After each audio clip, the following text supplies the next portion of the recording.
Hello, how are you? So let's continue in the transportations of the plant. And yesterday we discussed about the two types of the pathways are there. One pathway we called apoplast and the second pathway we called symplast. So we start this discussion from that portion only. And now we see the most of the water flow in the root occur via apoplast. उसमें the pathway कौन से कहाँ से जाता है? apoplast से जाता है. और कहाँ तक सबसे अच्छे से जाएगा? cortical cells से. क्यों? क्योंकि cortical cells क्या है? cortical cells they are loosely packed. ठीक है, cortical cells they are loosely packed है. तो जिस तरह यहाँ से जाएगा और वाटर के लिए कोई भी रेजिस्टेंस वगैरह और कोई कहीं यहाँ तक कुछ भी नहीं आता है. फिर बाद में कैस्परिन स्ट्रिप उसके लिए रेजिस्टेंस का काम करती है.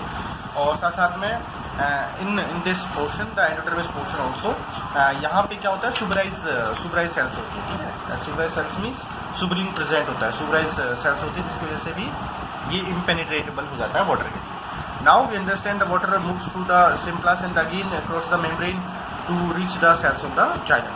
अब कौन सा पाथवे फास्ट है? एपोप्लास्ट पाथवे फास्ट है, क्योंकि वाटर क्या यहाँ सिम्प्लास्ट के अंदर क्या है? मेम्ब्रेन के थ्रू मूव करता है, फिर वहाँ उसको जाइलम तक लास्ट में जाना होता है. ठीक है, the movement of water through the root layer is ultimately symplastic in the endodermis.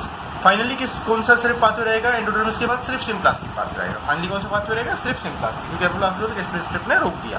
Right, this can only symplastic in endodermis. This is the only way water and other solute can enter into the vascular cylinder. तो vascular cylinder के अंदर कौन से pathway से enter करेगा? Symplastic से. Once inside the xylem, the water is again free to move between the cells as well as through them. अब xylem के अंदर वाटर आ गया. अब जाइलम के अंदर वाटर आने की वजह से वाटर अब फ्री टू मूव होता है. कहाँ का? between the cells. ठीक है, and through the xylem cells. In the young roots, the water enter directly into the xylem vessels or tracheids. Young plant है तो वाटर किस में सीधा एंटर करेगा? ट्रैकेट्स और जाइलम के अंदर. ठीक है, and there are non living conducts and so are parts of the apoplast. The path of the water and the mineral science into the root vascular system is summarised. ठीक है, आगे क्या कह रहा है? some plant have additional structures associated with them with the help of the water and minerals absorptions. तो कुछ plant के अंदर एक एडिशनल स्ट्रक्चर होता है जो वाटर और मिनरल के एब्जॉर्प्शन में भी हेल्प करता है along with this root hair. ठीक है, और उस एडिशनल स्ट्रक्चर्स को हम क्या नाम देते हैं? माइकोराइजा. क्या कहते हैं? Mycorrhiza. What is this mycorrhiza? Myco ये वर्ड किसके लिए लगाते हैं? फंगस के लिए. ठीक है, माइकोडर्मा. ठीक है, तो माइको वर्ड लगता है फंगस के लिए. माइकोराइजा एक्चुअली क्या है? एक सिम्बायोटिक एसोसिएशन है फंगस और रूट सिस्टम के अंदर. प्लांट के रूट सिस्टम और फंगस के अंदर सिम्बायोटिक एसोसिएशन होता है माइकोराइजा. इसमें फंगस का क्या रोल है और प्लांट का क्या रोल है? दोनों एक symbiotic association means when the both part help each other और बोथ पार्ट एक्चुअली बेनिफिशियल. ठीक है, both the organism they are beneficial to each other for their growth and development. So that we call symbiotic relationship. Now we see what happens over here. The fungal filament form a network around the young root and then they penetrate the root cell. Fungal filament कहाँ तक penetrate करते हैं? Root cell तक. और क्या बनाते हैं? बिल्कुल नेटवर्क बनाते हैं. तो उसकी वजह से क्या होता है? The hyphae have a large surface area and absorb mineral ions and water from the soil. अब साथ में surface area कौन इंक्रीज कर रहा है? फंगस के hyphae. कहाँ? उससे क्या होगा? वो वाटर को एब्जॉर्ब करेंगे, मिनरल्स को एब्जॉर्ब करेंगे, सॉइल से एब्जॉर्ब करेंगे and from the large and much amount of the water of the soils. So the fungus will benefit the plant or the root by providing the water. How the water? They will provide the water. They will increase the surface area because of hyphae are present. They are will increase the surface area. वो minerals और water को absorb करेंगे और ज़्यादा पानी उसमें भेजेंगे. अब फंगस को क्या हेल्प होगा? क्योंकि this is a symbiotic relationship. Fungus को क्या हेल्प होगा? The fungus in return the root provides sugar and the nitrogen containing compound to mycorrhiza. तो फंगस को नाइट्रोजन कंटेनिंग कंपाउंड और शुगर प्रोवाइड करेगा कौन? प्लांट. ठीक है, some plant have obligatory association with the mycorrhiza. कुछ के अंदर बिना उसके जी नहीं सकते.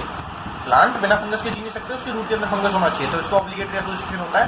For example plant seed can not germinate and establish without the presence of the mycorrhiza. तो प्लांट सीड जर्मिनेट ही नहीं कर सकते और साथ में अपने आप को एस्टैब्लिश नहीं कर सकते, अपने आप को एग्जिस्टेंस में ला सकते without the presence of the mycorrhiza. This they have given the symbiotic association and obligatory relationship. Now if you just see the questions from the NCERT exercise for this chapter transportation in plant, you will find the question same. Question number 9. How is mycorrhizal association helpful in the absorption of the water and minerals in the plant?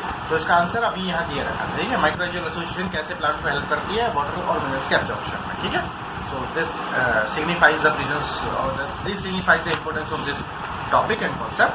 Now we understand the next part. That is water movement up A plant, water movement up A plant. अब water में plant ने water तो observe कर लिया, ठीक है, soil से, अब उसको अपवर्ड कैसे मूव करेगा, now we see that part. We look at the how the plant absorb water from the soil, we have already looked at this part and move into the vascular tissues. We have also seen how the plant absorbing the water and this water is coming into the up to the xylem तक vascular tissue तक कैसे आ रहा है। We now have to try understand how this water is transported to various parts of the plant। अब हम समझते हैं कि ये जो water xylem तक आ गया है, how this water will be transported to various parts of the plants like leaf and these all, okay। Is the water movement active or it's still passive, means its water movement require energy or it do not require energy, that also we will understand, right। Since the water has to move up a stem against the gravity which provide the energy for this, तो हमने जैसे calculate किया था अगर diffusion होगा तो that will take years and years to reach up to the 1 meter height, water will take up to years and years to reach up to even the 1 meter height। तो क्या क्या है वैसे एक्टिव है passive, वो सारी चीज़ें पढ़ेंगे। तो पहला मेजर पॉइंट है, जो मेजर फैक्टर है which affect this is root pressure, ठीक है, RP. As various ions from the soils are actively transported into the vascular tissues of the root, water follows its potential gradients and increase the pressure inside the xylem। क्या होता है कि ions को plant के अंदर soil से actively लेना पड़ता है, एक्टिवली मतलब एनर्जी लगा के लेना पड़ता है, ठीक है, और कहाँ उनको छोड़ना पड़ता है, वस्कुलर टिश्यू में, चाहे वो मैग्नीशियम हो सकता है या वो नाइट्रोजन हो सकता है या फिर वो कॉपर हो सकता है, ठीक है, that can be micro nutrient और macro nutrients, that can be micro ion और मैक्रो आयन, कुछ भी हो सकता है, तो उसको एक्टिवली वो लेना पड़ता है एंड वो वाटर के साथ साथ वो प्रेशर ग्रेडियंट के साथ साथ वो जाते हैं जाइलम के अंदर जाते हैं। The positive pressure is called the root pressure, ठीक है, पॉजिटिव प्रेशर को हम रूट प्रेशर, तो रूट प्रेशर क्या होता है, रूट प्रेशर होता है जो पॉजिटिव प्रेशर होता है उसको रूट प्रेशर बोलते हैं। This can be responsible for pushing up the water to the small height. तो रूट प्रेशर अपने आप में ही, क्योंकि उसने आयंस ले लिया है, तो आयंस ले लिया तो क्या होगा बेटा, पीछे पीछे वाटर आएगा, क्योंकि आयंस से आगे तो आयंस के पीछे पीछे वाटर आता है, क्यों, क्योंकि इसका वाटर पोटेंशियल कम हो गया, तो हाई वाटर पोटेंशियल था सॉइल के अंदर, तो पीछे पीछे वाटर आएगा, इसको आरपी बोलते हैं, रूट प्रेशर बोलते हैं। तो ये भी अपने आप में रेस्पॉन्सिबल होता है, बट ये सिर्फ स्मॉल रीजन तक, स्मॉल हाइट तक ही काम करेगा। How can we see the root pressure exist, कैसे हम देख सकते हैं रूट प्रेशर एग्जिस्ट करता है। देखो आप छोटा सा एक्सपेरिमेंट देखते हैं। Choose a small soft stem plant one a day and on a day when there is a plenty of the atmospheric moisture, cut the stem horizontally near the base with a sharp blade। तो एक छोटा सा plant लो, ठीक है, कैसे हम इसको समझते हैं एक रफ डायग्राम से। एक हम छोटा सा पॉटेड प्लांट लेते हैं, ठीक, अब इस प्लांट इस प्लांट की हाइट ज़्यादा नहीं है, ठीक है, हमने एक छोटा सा प्लांट लिया, इस प्लांट की हाइट ज़्यादा नहीं है, तो हमने क्या कर दिया, इस प्लांट के बेस पे कट लगाया with the help of A blade, cut लगाया। अब आगे क्या होगा, जैसे ही हम इसके ऊपर with help of sharp blade cut लगाएंगे अर्ली इन द मॉर्निंग, और जो उस दिन अच्छा खासा मॉइस्चर भी होना चाहिए क्योंकि उसको हेल्प करेगा, ठीक है, you will see some droplet in the solutions oozing out of the cut stem. यहाँ से आप क्या देखते हो, आपने देखा भी होगा ऐसे, यहाँ से कुछ वाटर की ड्रॉपलेट ओज आउट होंगे, ठीक है, ये क्या आएगा, ये H2O की वाटर की ड्रॉपलेट्स आई हैं, क्या आया, वाटर की ड्रॉपलेट्स आई, ठीक है। अब जब ये वाटर की ड्रॉपलेट्स यूज आउट हो रही हैं एंड ये किसकी वजह से है, ये डेफिनेटली क्योंकि इसके प्लांट के रूट के अंदर एक प्रेशर है, इसको हम कहेंगे पॉजिटिव प्रेशर, ठीक है, और इसको हम आरपी बोलते हैं शॉर्ट में, रूट प्रेशर। तो ये पॉजिटिव प्रेशर की वजह से ही ऐसा हो रहा है ना, यहाँ पानी आ रहा है तो पानी तो ऊपर राइज हो रहा है, स्मॉल हाइट तक राइज हो रहा है, इसलिए हमने बेस के पास ही कट लगाया है। तो डेफिनेटली अगर वाटर आ रहा है तो वो कुछ ना कुछ प्रेशर बिल्डअप हो रहा है प्लांट में, और रूट प्रेशर की वजह से, ठीक है जी। एंड अब आगे देखिए, if you can fix a rubber tube to the cut stem as a sleeve you can actually collect and measure the rate of the execution. और अगर तुम यहाँ पे अगर तुम कलेक्ट कर पाओ एक स्टेम वो लगा के, रबर बैंड लगा के, अगर आप इसको यहाँ कलेक्ट कर पाओ तो we can actually measure the amount of the execute, कि कितना वाटर निकल रहा है बाहर और कितना वो कितने टाइम में कितना वाटर निकल रहा है, and also determine the composition of the execute. और इस जो एग्जीक्यूट के अंदर आया है इसके अंदर वाटर है, ठीक है, H2 है प्लस कोई मिनरल है या फिर कोई सॉल्ट है या फिर कोई गम्स है, तो क्या है वो भी हम डिटरमाइन कर सकते हैं कि इसके अंदर एग्जीक्यूट के अंदर क्या क्या है, right. Effect of the RP is also observable at the night and early morning when evaporation is slow. जब ये इवोपरेशन यहाँ से जो प्लांट से इवोपरेशन हो रहा है ये जब बहुत कम है तो उस टाइम पे भी हम रूट प्रेशर को ऑब्जर्व करते हैं, और that time is observable effect होता है, एक लिमिट तक आ जाता है. Excess water collect in the form of the droplets around the special openings of the beans near the tip of the glass plate. तो यहाँ पे एक्सेस जो वाटर होगा वो ड्रॉपलेट की फॉर्म में भी आ जाएगा और बीन्स के पास आ जाएगा. And leaves of many herbaceous plant के पास भी हमने देखा ना कि कई बार प्लांट मॉइस्चर होता है तो प्लांट की लीव्स थोड़ी वेट रहती है उसके पास, उसमें मतलब थोड़ा गीलापन रहता है. ठीक है. And such water loss in the liquid phase is known as guttation. तो what is guttation? Guttation is actually water loss है. ठीक है, वाटर लॉस है और इसके लिक्विड फेज के अंदर वाटर लॉस है. अगर ट्रांसपिरेशन कब बोलते हैं हम, इवेपोरेशन कब बोलते हैं? ट्रांसपिरेशन क्या है, एक इवेपोरेशन का ही टाइप है, बट ट्रांसपिरेशन होता है from the aerial part of the plant and in the vapours form. But what is guttation? The water loss in a liquid in its liquid phase is called as guttation. इसको ये important term है botany के अंदर, guttation इसको बोलते हैं. Right. अब हम आगे देखते हैं. The RP can at best only provide the modest push to the overall process of the water transport. तो RP तो क्या करता है, एक पुश प्रोवाइड करता है, ये प्रेशर एक पुश प्रोवाइड करता है. This obviously do not play major role in the water movement in the tall plants. तो छोटे प्लांट के अंदर लग सकता है, बड़े बड़े पौधों के अंदर, प्लांट के अंदर ये नहीं चलेगा, उतना एफिशिएंट ये नहीं है. The greatest contribution of the RP may be reestablished to the continuous change of the water molecules in the xylem when often break under the enormous tensions are created by the transpirations. तो definitely ज़्यादा contributions along with this. तो water molecule के जो ये एक actually जो chain बनाता है, जो पीछे से पुश करके एक चेन बनाता है, along with that एक टेंशन क्रिएट करता है, उसके अंदर भी टेंशन इवोपरेशन की वजह से भी क्रिएट, ट्रांसपिरेशन की वजह से भी क्रिएट होगी. ठीक है, तो उसके में भी हेल्प करता है. RP do not account for the majority of the water transport. Definitely this is not do not account. ठीक है, does not account. RP does not account for the majority of the water transport. ये measurable factor नहीं है. Most plant meet their need by the transpiration pull. ठीक है, तो हम definitely जब सबसे ज़्यादा प्लांट किस पे डिपेंड है, ट्रांसपिरेशन पुल पे, तो हम ट्रांसपिरेशन पुल को समझते हैं.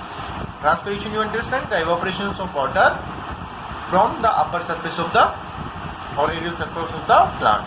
ठीक है, वो लीव्स से मेनली होता है. स्टोमेटा के थ्रू वाटर ड्रॉपलेट्स बाहर निकलती है गैसेस फेज के अंदर, तो उसको हम ट्रांसपिरेशन कहते हैं. Now we understand. Despite the absence of the heart and the circulatory in the plants, the upward flow of the water through the xylem in the plant can be achieve fairly high.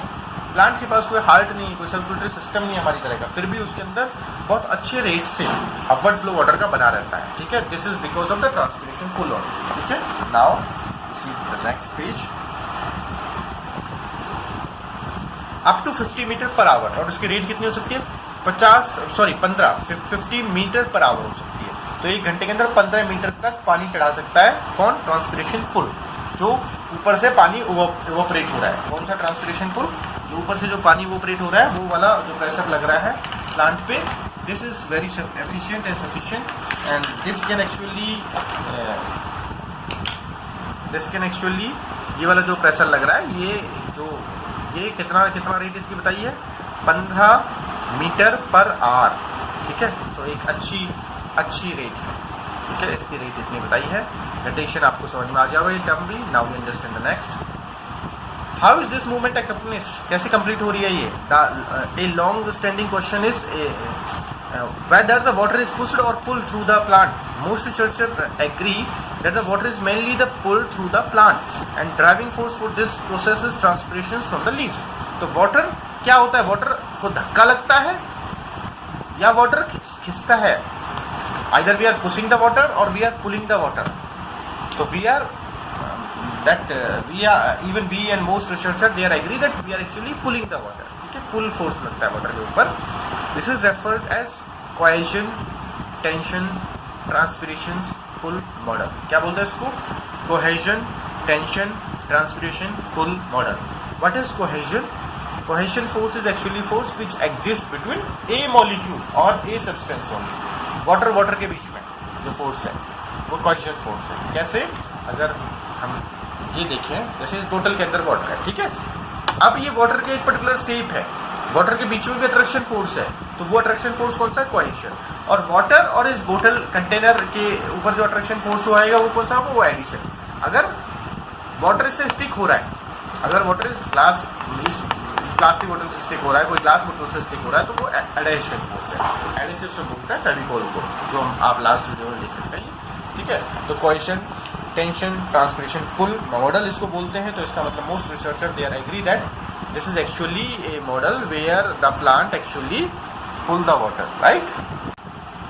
Okay, तो ये model क्या कह रहा है, cohesion, tension, transpiration, pull model कह रहा है कि एक्चुअली वाटर पुल हो रहा है, कोहेशन, टेंशन, फोर्स लग रहा है। बट अगेन क्वेश्चन फिर वैसा ही कुछ है कि ट्रांसपिरेशन पुल लगा कौन रहा है, कौन जनरेट कर रहा है। Definitely transpiration pull transpiration generate करता है। कैसे, स्टोमेटा होती है प्लांट्स के लीव्स में, ठीक है, और ग्रीन पार्ट में वहाँ से क्या होता है, these stomata are responsible for the loss of the water from the plant, ठीक है।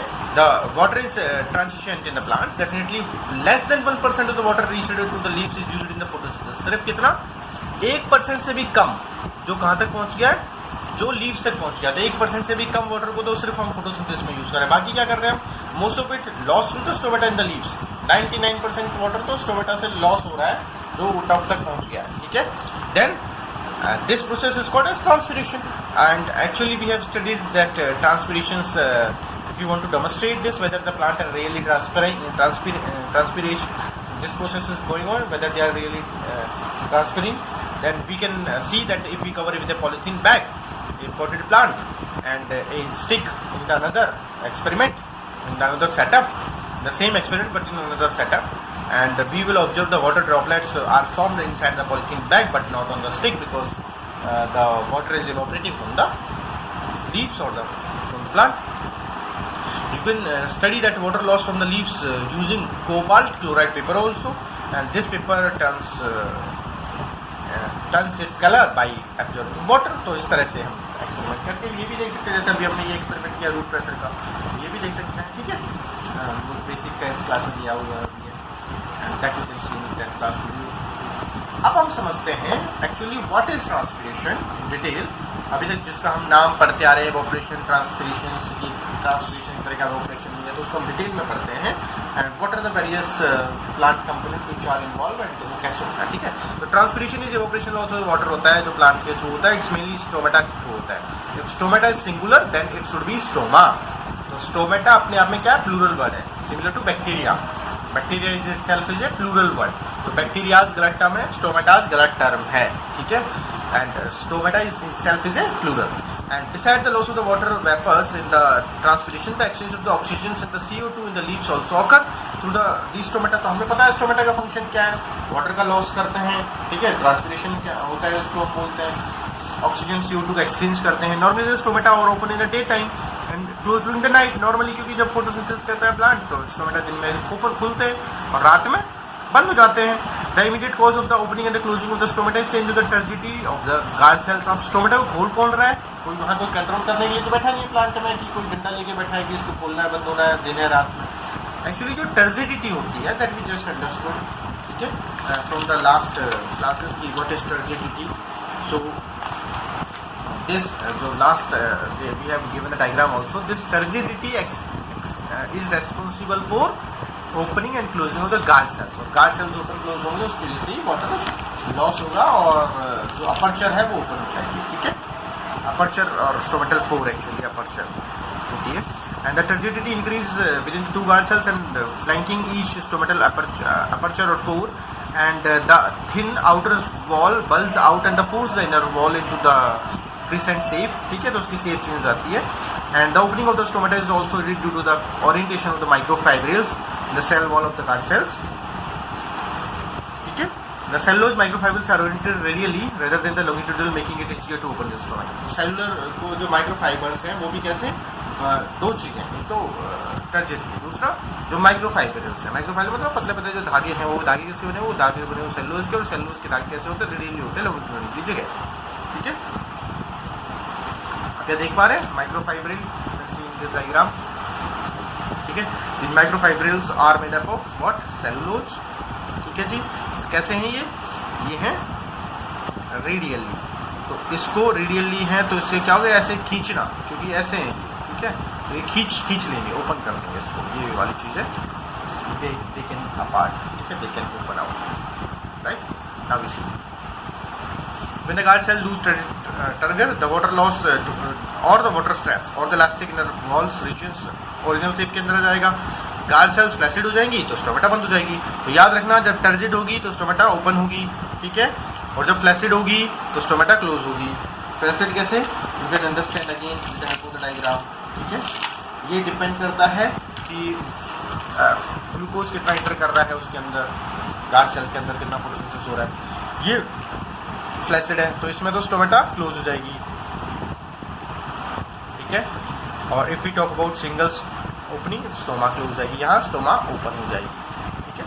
ये फ्लैसिड और फ्लैसिड।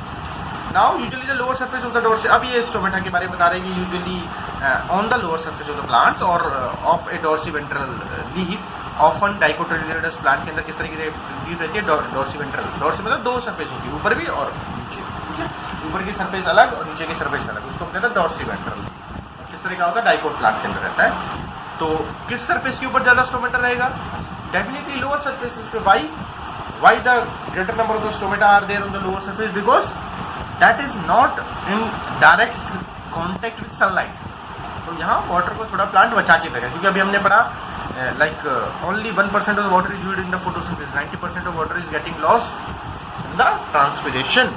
तो उसकी वजह से भगवान ने जो बनाए हैं, ठीक है, जो नेचर ने जो बनाया है प्लांट की लीव्स को, डाइकोट की लीव्स को इस तरह से बनाया है कि उनके अंदर नीचे की तरफ ज़्यादा स्टोमेटा रहता है, ठीक है। और आइसोबाइलेटरल लीफ, आइसोबाइलेटरल लीफ एक तो था डोर्सीवेंट्रल, जिसमें डोर्सल और वेंट्रल दो सरफेस, आइसो मतलब सेम, दोनों सरफेस सेम है, जो किसमें होगा, मोनोकोट के अंदर। ये लीफ बिल्कुल दोनों सरफेस में बराबर होती है, ठीक है। स्टोमेटा दोनों सरफेस में बराबर होती है। ट्रांसपिरेशन, अब कौन कौन फैक्टर ट्रांसपिरेशन को अफेक्ट करेगा, ट्रांसपिरेशन डेफिनेटली बहुत सारे फैक्टर हैं बाहर के, जैसे टेम्परेचर कितना, लाइट कितना, ह्यूमिडिटी कितनी, कितनी तेजी से हवा चल रही है, विंड स्पीड कितनी है, ठीक है। जब ज़्यादा तेज हवा चलती है तो कपड़े बहुत जल्दी सूख जाते हैं, जब धूप पड़ती है तो कपड़े जल्दी सूख जाते हैं, जब ह्यूमिडिटी कम होती है तो कपड़े जल्दी सूख जाते हैं। तो वही सारी चीज़ें वहाँ से वाटर लॉस को डिसाइड करेंगी। Plant factor that affect transpiration includes the number and distribution of stomata. अगर हम प्लांट के फैक्टर की बात करें तो था ये तो था एक्सटर्नल फैक्टर जो हम प्लांट के कंट्रोल में नहीं है, ठीक है। और प्लांट के फैक्टर जो प्लांट का जीनस जो उसकी स्पीसीज डिसाइड करती है कि कितना तो उसके अंदर स्टोमेटा का नंबर है एक पर यूनिट एरिया के अंदर, ठीक है। इसको हम स्टोमेटल इंडेक्स भी बोलते हैं। And percentage of open stomata, कितने स्टोमेटा एक्चुअली ओपन हो रहे हैं, वाटर स्टेटस क्या है प्लांट का, whether water is available to the plant और whether that is scarcely available to the plant. Canopy structure की वाटर वो प्लांट का स्ट्रक्चर कैसा है कि किस तरह का है, मतलब either the plant is this shape, जैसे हमने देखा ना कुछ प्लांट इस शेप के होते हैं, जैसे प्लांट होता है सोप का कह लीजिए आप, उस तरह के प्लांट होते हैं। कुछ प्लांट इस शेप के होते हैं, उसकी डिफरेंट फिर कौन सा स्ट्रक्चर है, ठीक है। ये सारी चीज़ें क्या डिसाइड करेंगी, द वाटर लॉस, ओके। ये दो गार्ड सेल दिखा रखे हैं इन्होंने, ये जो है स्टोमेटल अपर्चर है, ठीक है, माइक्रोफाइबर सेल्यूलोज की बनी हुई है। These all decide the opening and closing of the stomatal. Now come on the next page, and in this class we will study up to this page only, okay. Then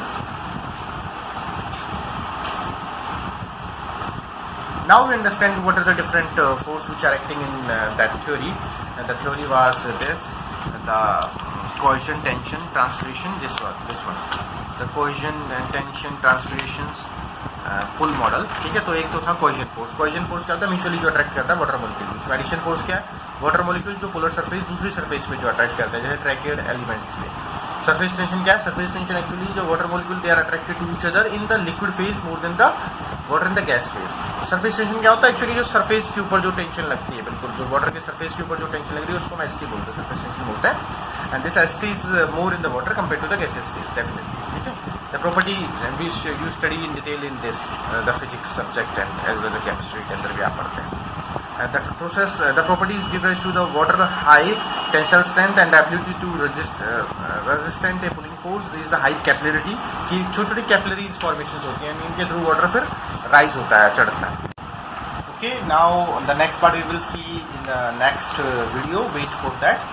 And if you like this video, you can just click on the like button, and tomorrow we will see the water like flow and in C4 plant and how the water is used in the plant. Thank you.